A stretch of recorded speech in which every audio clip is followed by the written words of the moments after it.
read that 25 pager and I went crazy. And I was like, I'll do whatever it takes. Even if I have to. At some level. Yeah, I think so. And even if I have to produce this movie or do whatever, but I want to do it. So it's different.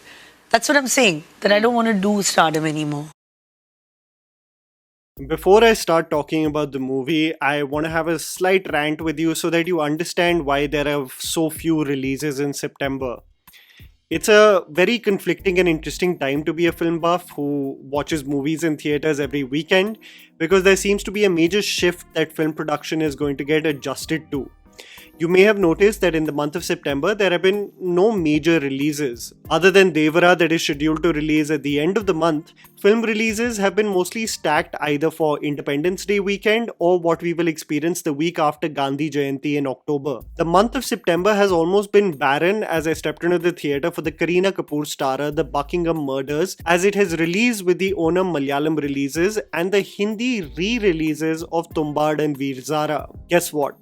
Tumbad on its opening day in 2018 did around 65 lakhs in business and now is scheduled to open to 4 crores on its opening day with its re-release. A film that barely made its budget 6 years ago, just like Laila Majnu, is going to do more business with its re-release. I slightly digress, but I wanted to tell you about the environment currently with theatrical releases before I speak about the film, because there's a reason why there are so little releases and why there are so many new re-releases happening in this window. It's because producers have become essentially slaves to the digital window dictated by OTT platforms, because of which they release their own movies theatrically dependent on the OTT release schedules, creating a void for a few months and a cluster of releases in another. Hey, if such a situation is going to lead to Tumbad getting its due, then great, but there needs to be a huge course correction also, that movies are more dispersed with their theatrical release dates, something Amir Khan is trying to do presumably by not selling the digital rights of his movie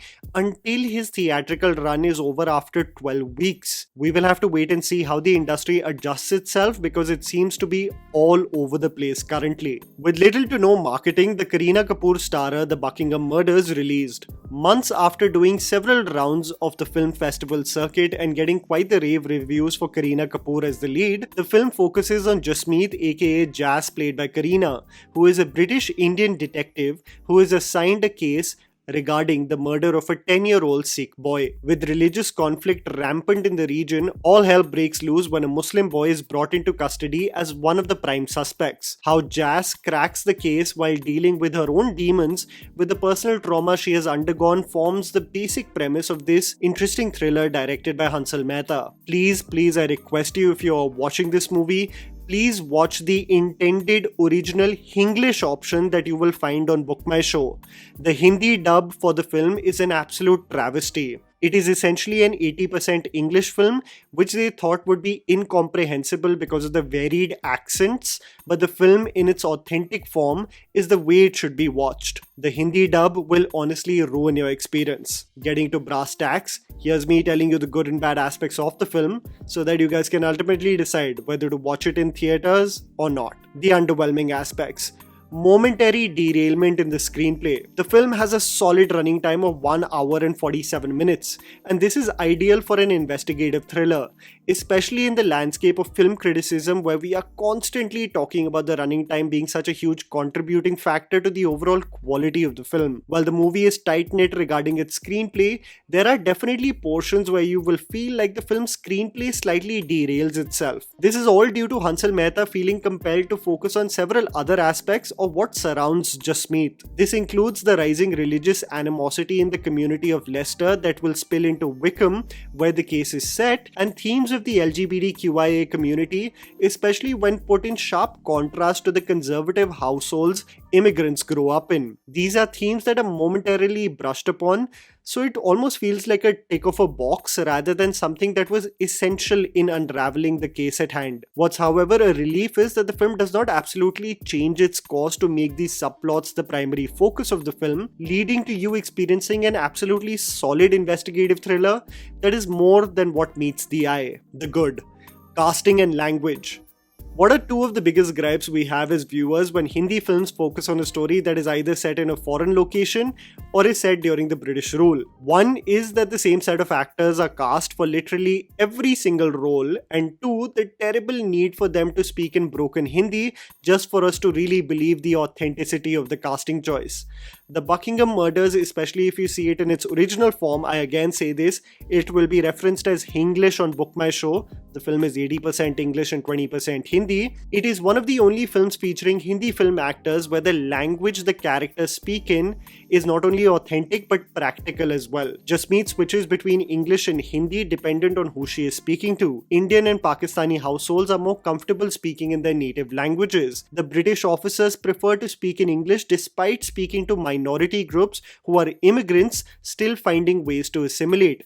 It all makes sense from a language perspective, and this provides for one of the few times where I haven't done a double take when a poor English actor has to say some cringy line in Hindi. The supporting cast is also brilliant in this film. I was especially surprised by Ranveer Brar, Indian celebrity chef, who plays the role of Daljit, a highly volatile, expressive, emotional and violent father who always comes under the radar of suspicion as Kareena deals with his unpredictable ways. As the screenplay progresses, more things unravel about the man, brilliantly expressed by the actor. Ash Tandon plays the role of Karina's superior in Wickham, coming in conflict with Jas, and it accounts for the expected initial conflict bound to happen as new partners are assigned for the case. A solid supporting cast indeed that seemed an organic part of the community in which the terrible case takes place. Thriller versus personal journey. The balance that the film successfully executes is that it is not just an investigative thriller, it actually is a journey of a grieving parent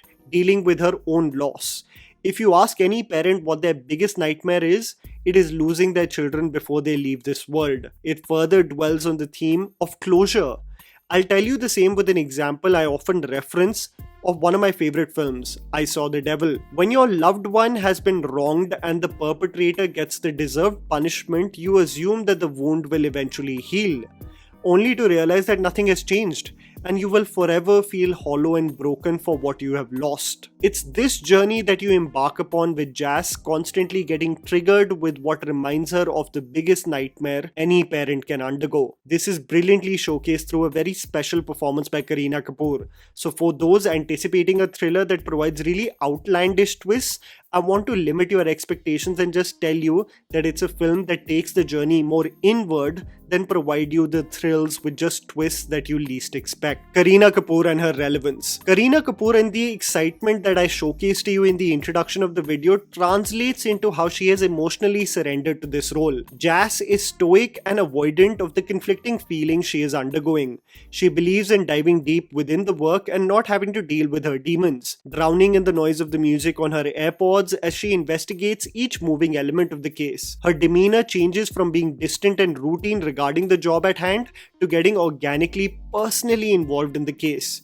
When you see the sheer intensity and frustration that creeps in her when she hears the heartless acts committed by the animal she investigates, it really showcases the evolution of a star who, like a chameleon, has aced the emotional range required in a movie that was understated, nuanced, and as grounded as this one. There is something special about Kareena Kapoor that genuinely goes beyond the narrative of being a privileged nepo baby. This is an actress who has not only stayed relevant since the early 2000s, but has evolved with the changing pitch of Hindi cinema as well. In an industry that has a sexist and regressive notion that women in cinema have an expiry date and are not considered as female leads in commercial movies in their late 30s and 40s, Kareena has not only featured consistently as the lead but has also been one of the only actresses who has not gone on a hiatus while experiencing motherhood. This is something that you find in all walks of life. I'm not trying to present it as an anomaly, but it is when you consider cinema. She is one of the trailblazers in not having to take a backseat professionally when experiencing such a momentous chapter of her life personally. While we usually associate Kareena to the loud and expressive roles in the mid-2000s, it was also representative of the era of that cinema. But Kareena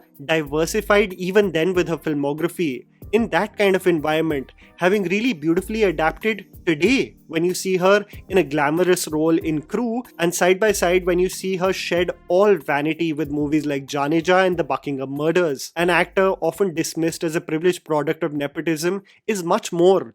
an X factor very few possess, and one of the main reasons why she has stayed relevant for over 2 decades in the film industry. If it was that easy, there would be many products of nepotism who were launched during that same era who would be as relevant as her today. The Buckingham Murders is a solid investigative thriller led brilliantly by Kareena Kapoor, an actor who in this chapter of her career just understands the assignment. And that was the video, guys. Write down in the comments below what you thought about the Buckingham Murders. Please don't forget to follow me on Instagram, the handle's right in front of you. Follow me at JammyPants4. Also, please support us by smashing the like button and subscribing to our channel for weekly content ahead. Thank you for watching.